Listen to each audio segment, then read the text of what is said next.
अस्सलामुअलैकुम, कैसे हैं आप सब। उम्मीद करती हूँ कि आप सब अपने घरों में बिल्कुल ठीक होंगे। अल्लाह हम सब को अपने हिफ्ज़ व अमान में रखे, आमीन। आज मैं बनाने जा रही हूँ मैंगो आइसक्रीम। और जैसे कि आम का सीज़न है और गर्मी भी काफ़ी है, तो ऐसे में मैंगो आइसक्रीम बन जाए तो क्या ही बात है। ये रेसिपी बहुत ही आसान और 3 इंग्रेडिएंट से बनेगी। तो इसे बनाने के लिए जिन चीज़ों की हमें ज़रूरत है, चले वो देखते हैं। और इस रेसिपी को आप स्टार्ट से एंड तक देखिएगा ताकि कोई स्टेप मिस ना हो।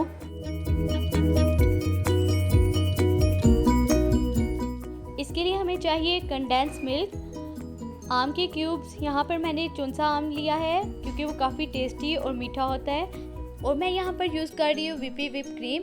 आप इसकी जगह ऑलपर्स की व्हिपिंग क्रीम भी यूज़ कर सकते हैं। सबसे पहले हम बनाएंगे मैंगो प्यूरी, जिसके लिए आम के क्यूब्स को हम ब्लेंड कर लेंगे। कितने अच्छे ब्लेंड हो गए हैं, इसमें कोई भी चंक्स नहीं है।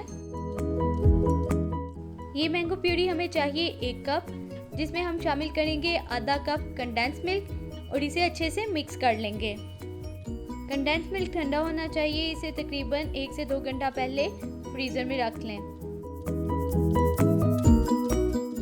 अब 1 कप व्हिपिंग क्रीम को एक बाउल में शामिल करें। इस बात का ख्याल रखें कि जिस बाउल में आप व्हिपिंग क्रीम डाल रहे हैं वो बिल्कुल खुश्क हो।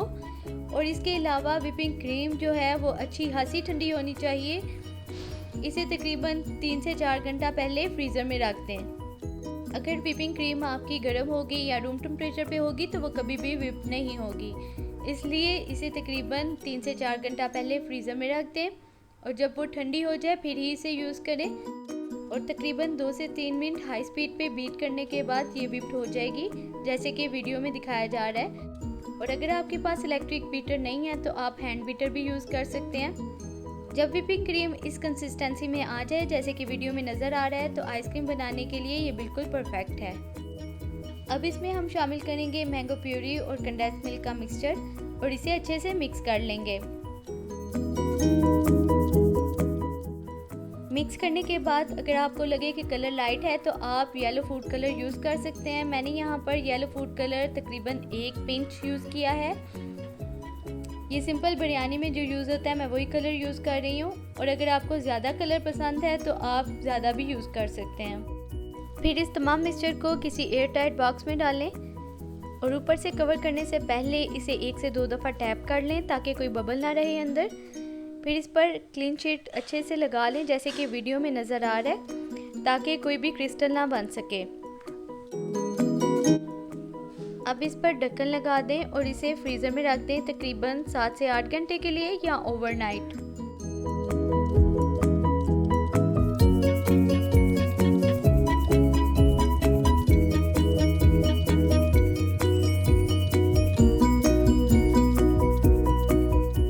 बहुत ही अच्छी मैंगो आइसक्रीम हमारी तैयार हो चुकी है। ये काफ़ी क्रीमी है, आप भी इसे ज़रूर ट्राई कीजिएगा।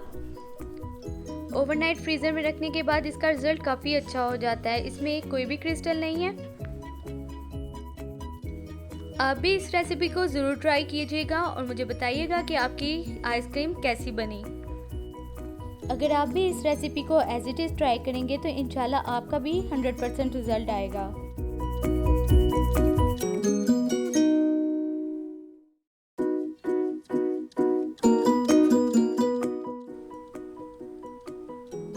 अगर आपको मेरी ये रेसिपी पसंद आई है तो मेरे चैनल को सब्सक्राइब करें, वीडियोस को लाइक और शेयर करें और बेल आइकन दबाना ना भूलिएगा।